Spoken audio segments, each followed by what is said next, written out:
मित्रों, आज हम आपको सुनाने जा रहे एक ऐसी कथा जिसमें भगवान भोलेनाथ अपने एक सच्चे भक्त की परीक्षा लेते हैं। यह है भोलेनाथ की परीक्षा। प्राचीन समय की बात है। एक गांव में गोपाल नाम का गरीब किसान रहता था। उसकी आर्थिक स्थिति कमजोर थी, लेकिन उसका मन भगवान शिव की भक्ति में सदैव लीन रहता। हर सोमवार वह नदी में स्नान कर मंदिर जाता और बेलपत्र, जल और धतूरा अर्पित करता। गोपाल के पास पूजा के लिए कोई भव्य वस्त्र या महंगे फूल नहीं होते, लेकिन उसकी सच्ची भक्ति और निर्मल थी। गांव के लोग उसका मजाक उड़ाते, अरे तेरी पूजा से भगवान क्या प्रसन्न होंगे। ना कोई सोना चांदी, ना कोई महंगी भेंट, लेकिन गोपाल बिना विचलित हुए अपने भोलेनाथ की सेवा करता रहा। एक दिन माता पार्वती ने शिवजी से कहा, स्वामी, आप कहते हैं कि आपको केवल भक्ति चाहिए, लेकिन क्या होगा यदि भक्त को कड़ी परीक्षा दी जाए, या वह तब भी उतना ही अडिग रहेगा। भोलेनाथ मुस्कुराए और बोले, चलो आज हम अपने इस भक्त की परीक्षा लेते हैं। भोलेनाथ एक वृद्ध साधु के रूप में गोपाल के घर पहुंचे। उन्होंने कहा, बेटा, मुझे अब बहुत भूख लगी है, क्या तुम कुछ खिला सकते हो। गोपाल ने अपना बचा खुचा अनाज भी साधु को अर्पित कर दिया। दूसरी परीक्षा। अगले दिन साधु फिर आए और बोले, मुझे ठहरने के लिए एक जगह चाहिए। गोपाल ने अपना छोटा सा घर भी उन्हें दे दिया और खुद बाहर सो गया। कुछ दिनों बाद गांव में अकाल पड़ा, खाने के लिए कुछ भी नहीं बचा। तब वही साधु आए और बोले, मुझे अपने खेत के आखिरी बीज दे दो, मैं उन्हें बोऊंगा। गोपाल ने बिना सोचे समझे वह भी दे दिया। उस रात साधु ने अपना वास्तविक रूप प्रकट किया। भोलेनाथ और माता पार्वती उनके सामने प्रकट हुए और बोली, गोपाल, तुम्हारी भक्ति और त्याग ने हमें प्रसन्न कर दिया है। भोलेनाथ ने आशीर्वाद दिया, तुम्हारे घर में कभी अन्न की कमी नहीं होगी और तुम्हारा नाम सदा भक्तों में लिया जाएगा। अगली सुबह गोपाल के खेत हरे भरे फसलों में लहलहा रहे थे और उसका जीवन सुख शांति से भर गया। यह कथा हमें सिखाती है कि सच्ची भक्ति का अर्थ केवल पूजा पाठ नहीं, बल्कि त्याग, निस्वार्थ सेवा और अडिग विश्वास है। भोलेनाथ अपने भक्तों की परीक्षा लेते हैं, लेकिन अंत में उन्हें असीम आशीर्वाद देते हैं। मित्रों, भोलेनाथ की परीक्षा हमें याद दिलाती है कि जो भी परिस्थितियाँ आए, यदि हमारी भक्ति सच्ची है तो भगवान स्वयं हमारे रक्षक बन जाते हैं। दोस्तों, आज हम आपको सुनाने जा रहे हैं महादेव और जटायु की एक प्रेरणादायक और भावुक कथा। यह कहानी है भक्ति, साहस और आशीर्वाद की, जो हमें धर्म और त्याग का महत्व सिखाती है। जटायु एक दिव्य पक्षी थे, गरुड़ के वंशज और भगवान राम के परम भक्त। वे अपने साहस, निष्ठा और धर्म पालन के लिए प्रसिद्ध थे। रामायण में उनका सबसे बड़ा योगदान था माता सीता की रक्षा के लिए रावण से युद्ध करना। जब रावण माता सीता का हरण कर उन्हें पुष्पक विमान से लंका ले जा रहा था, तो जटायु ने उन्हें मार्ग में उसे रोक लिया। उन्होंने रावण को चेतावनी दी, रावण यह अधर्म है, माता सीता को तुरंत छोड़ दो, अन्यथा परिणाम भयंकर होगा। रावण ने जटायु की चेतावनी को नज़रअंदाज किया और युद्ध छिड़ गया। जटायु ने पूरे साहस से रावण से मुकाबला किया, लेकिन रावण ने अपने तेज वार से उनके पंख काट दिए। गंभीर रूप से घायल जटायु धरती पर गिर पड़े। कुछ समय बाद भगवान राम और लक्ष्मण वहां पहुंचे और जटायु को देखकर व्याकुल हो गए। जटायु ने अंतिम सांस लेते हुए सीताहरण की पूरी कथा सुनाई और राम के चरणों में प्राण त्याग दिए। जटायु की वीरता और त्याग को देखकर देवताओं ने उनकी आत्मा को सीधा कैलाश पर्वत ले जाने का निर्णय किया। वही भगवान महादेव स्वयं उनकी प्रतीक्षा कर रहे थे। महादेव ने कहा, जटायु, तुमने धर्म के लिए अपने प्राण न्यौछावर कर दिए। यह तुम्हारा सर्वोच्च बलिदान है। तुम्हें मोक्ष की प्राप्ति होगी और मेरे लोक में सदैव सम्मान मिलेगा। महादेव ने जटायु को अपने गणों से विशेष स्थान दिया और उन्हें आकाश में स्वतंत्र विचरण करने का वरदान दिया। आज भी भक्त मानते हैं कि आकाश में उड़ते कुछ दिव्य पक्षी जटायु के आशीर्वाद का प्रतीक है। यह कथा हमें सिखाती है कि धर्म की रक्षा में दिया गया बलिदान कभी व्यर्थ नहीं जाता। जटायु की निष्ठा और साहस उन्हें अमर कर गए और महादेव का आशीर्वाद उनकी आत्मा के साथ सदा रहा। मित्रों, महादेव और जटायु की यह कथा हमें प्रेरित करती है कि चाहे परिस्थितियाँ कैसी भी हो, धर्म और न्याय के मार्ग पर अडिग रहना ही सच्ची भक्ति है। ईश्वर सदैव अपने ऐसे भक्तों को अमरता और सम्मान प्रदान करते हैं। दोस्तों, आज हम आपको सुनाने जा रहे हैं महादेव और उनके प्रिय वाहन नंदी की अनोखी मित्रता की गाथा। यह केवल स्वामी और सेवक की कहानी नहीं, बल्कि प्रेम, विश्वास और समर्पण का अद्भुत उदाहरण है। प्राचीन काल में ऋषि शिलाद नाम का एक तपस्वी थे। वे ब्रह्मचारी थे और संतान की इच्छा नहीं रखते थे, लेकिन उन्हें यह अभ्यास था कि उनका जीवन अधूरा है। उन्होंने भगवान शिव की घोर तपस्या की और उनसे वरदान मांगा, प्रभु मुझे ऐसा पुत्र दीजिए जो सदैव आपके चरणों में रहे और अमर हो। महादेव ने उनकी तपस्या से प्रसन्न होकर कहा, तुम्हें एक दिव्य बालक प्राप्त होगा जो मेरा परम भक्त और मेरा वाहन बनेगा। कुछ समय बाद शिलाद ऋषि के घर एक तेजस्वी बालक जन्म हुआ। यही थे नंदी। बाल्यकाल से ही नंदी महादेव का नाम जपते और शिवलिंग की पूजा करते। उनका मन केवल एक ही इच्छा में था, मैं महादेव के पास रहूं और उनकी सेवा करूं। कथा है कि एक दिन यमराज नंदी का जीवन लेने आए, क्योंकि उनका जीवन काल पूरा हो चुका था। लेकिन नंदी ने महादेव का नाम लेकर प्रार्थना की। तभी कैलाश से स्वयं महादेव प्रकट हुए और बोले, यम, नंदी मेरा भक्त है, इसका जीवन काल अब अनंत है, यह सदैव मेरे साथ रहेगा। महादेव नंदी को अपने साथ कैलाश ले गए। वहाँ से नंदी केवल महादेव के वाहन ही नहीं, बल्कि उनके मित्र, रक्षक और संदेश वाहक भी बन गए। एक प्रसंग में पार्वती जी महादेव से नाराज होकर अपने मायके चली गई। महादेव ध्यान में लीन थे और किसी से मिलने का मन नहीं था। देवता और ऋषि महादेव से मिलने आए, लेकिन नंदी ने आदेश का पालन करते हुए किसी को अंदर नहीं जाने दिया। यह देखकर सभी ने नंदी की निष्ठा और नियम पालन की सराहना की। महादेव ने नंदी की भक्ति और सेवा से प्रसन्न होकर उन्हें सभी गणों का प्रमुख बना दिया और कहा, नंदी तुम मेरे केवल वाहन नहीं बल्कि मेरे मित्र हो। तुम्हारी अनुमति के बिना कोई भी मुझसे नहीं मिल सकेगा। आज भी मंदिरों में शिवलिंग के सामने नंदी की प्रतिमा रखी जाती है। भक्त मानते हैं कि नंदी के कान में अपनी प्रार्थना कर देने से वह सीधे महादेव तक पहुंच जाती है। यह कहानी हमें यह सिखाती है कि सच्ची मित्रता में स्वार्थ नहीं होता, केवल प्रेम और निष्ठा होती है। नंदी की तरह यदि हम भी अपने कर्तव्य के प्रति अडिग रहे तो ईश्वर स्वयं हमें अपना मान लेते हैं। मित्रों, शिव और नंदी की अनोखी मित्रता केवल पौराणिक कथा नहीं, बल्कि यह विश्वास का प्रतीक है। महादेव के चरणों में समर्पित भक्ति ही सच्चा प्रेम है। दोस्तों, आज हम आपको सुनाने जा रहे हैं सृष्टि के इतिहास की एक अद्भुत और महत्वपूर्ण कथा। यह है समुद्र मंथन और महादेव के विषपान की कहानी। सतयुग का समय था। देवताओं और असुरों के बीच निरंतर युद्ध हो रहे थे। देवताओं की शक्ति धीरे धीरे घट रही थी और असुर प्रबल होते जा रहे थे। इंद्र और अन्य देवता चिंतित होकर भगवान विष्णु के पास पहुंचे।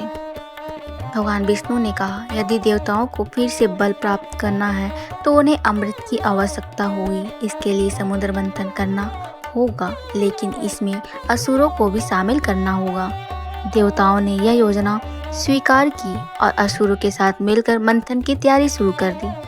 मंदरांचल पर्वत की मंथनी बनाया गया और वासुकी नाग को रस्सी। देवताओं के वासुकी की पूंछ पकड़ी और असुरों ने उसका फन। समुद्र मंथन आरंभ हुआ और समुद्र से एक एक करके अद्भुत रत्न और वस्तुएं निकलने लगी। अचानक समुद्र की गहराइयों से एक भयंकर विष निकला, हलाहल। इसका प्रभाव इतना घातक था कि इसकी भाप से ही जीव जंतु मरने लगे। आकाश काला हो गया और पृथ्वी पर संकट छा गया। भयभीत हो देवता और असुर ब्रह्मा और विष्णु के साथ मिलकर कैलाश पर्वत पर महादेव के पास पहुंचे। उन्होंने विनम्र होकर कहा, प्रभु यह विष पूरे ब्रह्मांड को नष्ट कर देगा, केवल आप ही इसे रोक सकते हैं। महादेव ने कहा, यदि यह विष फैल गया तो सृष्टि समाप्त हो जाएगी। मैं इसे पीकर अपने कंठ में धारण करूंगा ताकि यह किसी को हानि ना पहुंचा सके। महादेव ने अपने हाथों में विष लिया और पी लिया। जैसे ही विष उनके कंठ तक पहुंचा, उसका प्रचंड प्रभाव उनके गले में ठहर गया और गला नीला पड़ गया। तभी से महादेव नीलकंठ नाम से प्रसिद्ध हुए। कथा है कि माता पार्वती ने तुरंत उनके गले को पकड़ लिया ताकि विष उनके शरीर में ना फैल सके। इसलिए विष केवल उनके कंठ में ही रुका रहा। महादेव के इस त्याग से देवता, असुर और संपूर्ण सृष्टि बच गई। सभी ने महादेव की स्तुति की और उन्हें त्रिलोक के रक्षक के रूप में प्रणाम किया। महादेव के विषपान के बाद समुद्र मंथन जारी रहा और अंत में अमृत प्राप्त हुआ। देवताओं ने अमृत पीकर अपनी शक्ति पुनः प्राप्त की और धर्म की स्थापना हुई। समुद्र मंथन और विषपान की कथा हमें यह सिखाती है कि सच्चा नेता वह है जो अपने हित से पहले दूसरों की रक्षा करे। महादेव का यह त्याग निस्वार्थ सेवा का सर्वोच्च उदाहरण है। मित्रों, महादेव के विषपान का यह प्रसंग केवल एक पौराणिक कथा नहीं बल्कि त्याग, साहस और करुणा का प्रतीक है। जब भी संसार पर संकट आता है, महादेव स्वयं उसे सहकर अपने भक्तों की रक्षा करते हैं। दोस्तों, महादेव को भोलेनाथ कहा जाता है। वो आसानी से प्रसन्न हो जाते हैं और अपने भक्तों को वरदान देते हैं। पर क्या आप जानते हैं, जब भगवान का क्रोध जागता है तो पूरी सृष्टि कांप उठती है। आज हम आपको सुनाने जा रहे हैं महादेव के क्रोध की वो कथा जिसने पूरी सृष्टि को हिला दिया। प्राचीन काल में जब धरती पर धर्म कमजोर होने लगा, मनुष्य लोभ, अहंकार और क्रोध में डूब गए। असुरों ने देवताओं पर आक्रमण शुरू कर दिया। धरती से आकाश तक अन्याय का अंधकार फैल गया। देवताओं ने मिलकर महादेव से प्रार्थना की, प्रभु हमें इस अन्याय से मुक्ति दीजिए। महादेव मौन ध्यान में बैठे रहे। उनकी आंखें बंद थी पर उनके भीतर का सागर उथल पुथल कर रहा था। स्वामी, आप मौन क्यों हैं? क्या आप नहीं देखते कि अधर्म बढ़ रहा है?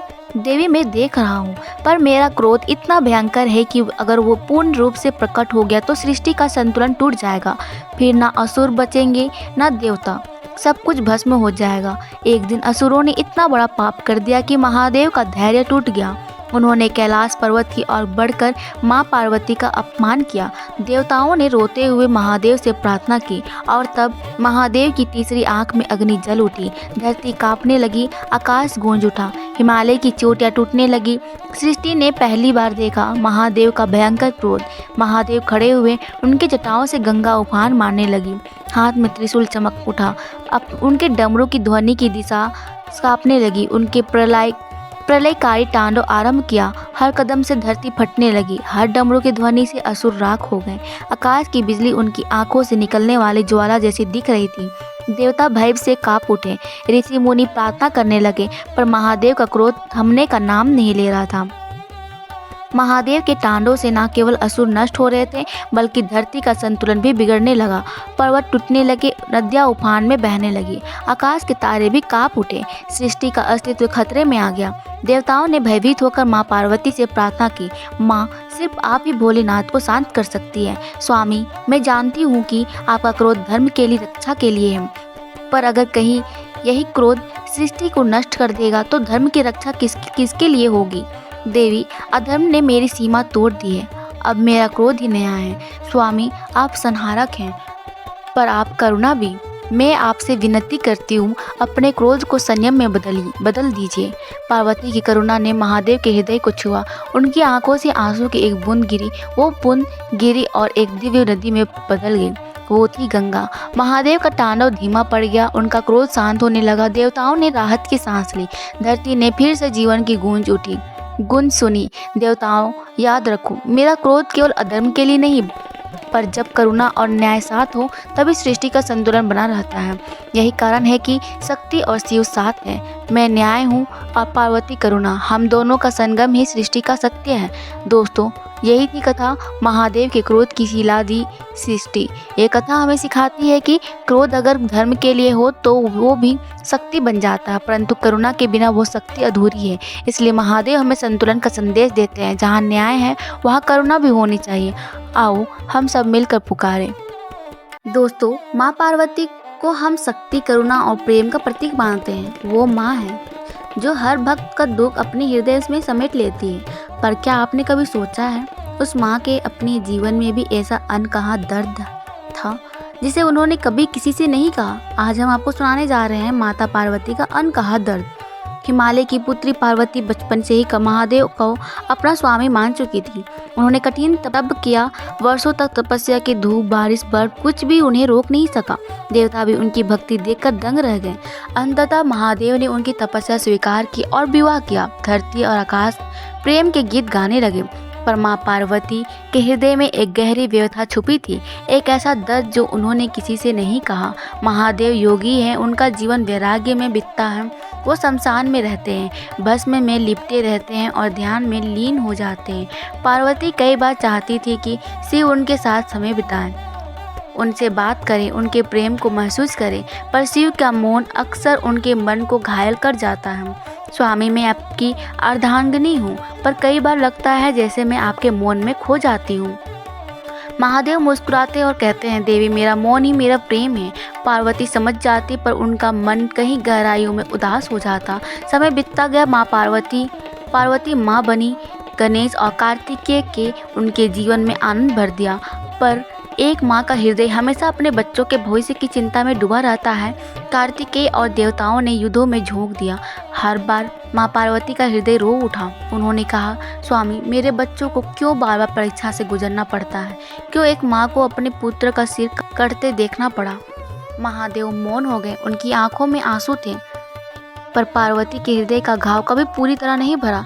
पार्वती जानती थी कि वो सती का ही पुनर्जन्म है। कभी कभी वो कैलाश की चुप्पी में बैठती तो उन्हें अपने पिछले जन्म की याद आ जाती। सती का वियोग, उनका अग्नि में कूदना, पिता दक्ष का अपमान, ये सब स्मृतियाँ उनके हृदय में गहरे दर्द की तरह जलती थी। वे सोचती थी, शायद मेरा भाग्य ही ऐसा है, मुझे हर जन्म में कष्ट सहना पड़े। यही था उनका अनकहा दर्द, जो वो किसी से नहीं कह पाती थी। एक बार देवताओं ने माँ पार्वती से प्रार्थना की, माँ, आप शक्ति हैं, आपके बिना महादेव भी अधूरे हैं, हमें आपका आशीर्वाद दीजिए। माँ ने मुस्कुराकर आशीर्वाद दिया, पर भीतर ही भीतर उन्होंने सोचा, मैं सबको आशीर्वाद देती हूँ, सबका दर्द दूर करती हूँ, पर मेरे अपने हृदय का दर्द कौन समझेगा? स्वामी, क्या कभी आप समझ पाएंगे कि एक स्त्री सिर्फ शक्ति नहीं, बल्कि भावनाओं से भरा हुआ हृदय भी है? क्या आप जान पाएंगे कि आपके मौन ने मेरे हृदय में कितनी बार आंसू भर दिए? महादेव ने उनकी ओर देखा और उनकी आंखों में करुणा थी। उन्होंने पार्वती का हाथ थामा और बोले, देवी, तुम सही कहती हो, तुम्हारा दर्द मेरा दर्द। मैं मौन हूँ, पर तुम्हारे हर आंसू का महसूस करता हूँ। तुम्हारे अनकहा दर्द की मेरी शक्ति है। उस दिन पार्वती ने अपने हृदय को भार हल्का किया। उन्होंने समझ लिया कि उनका दर्द व्यर्थ नहीं है। उनका हर आंसू सृष्टि का करुणा सिखाता है, उनका हर त्याग शक्ति का स्वरूप लेता है। और तभी से माँ पार्वती सिर्फ शक्ति ही नहीं, बल्कि करुणामयी माता भी कहलाने लगी। उनका अनकहा दर्द ही उनका सबसे बड़ा बल बन गया। माता पार्वती की यह कथा हमें सिखाती है कि हर शक्ति के पीछे एक गहरा त्याग और दर्द छुपा होता है। हर माँ मुस्कुराकर संसार को संभालती है, पर अपने आंसू भीतर छुपा लेती है। माँ पार्वती का अनकहा दर्द हमें करुणा, प्रेम और त्याग की शिक्षा देता है। दोस्तों, यही थी कथा, माता पार्वती का अनकहा दर्द। आओ हम सब मिलकर उस माँ को प्रणाम करें, जो अपने हर आंसू को शक्ति में बदल देती है।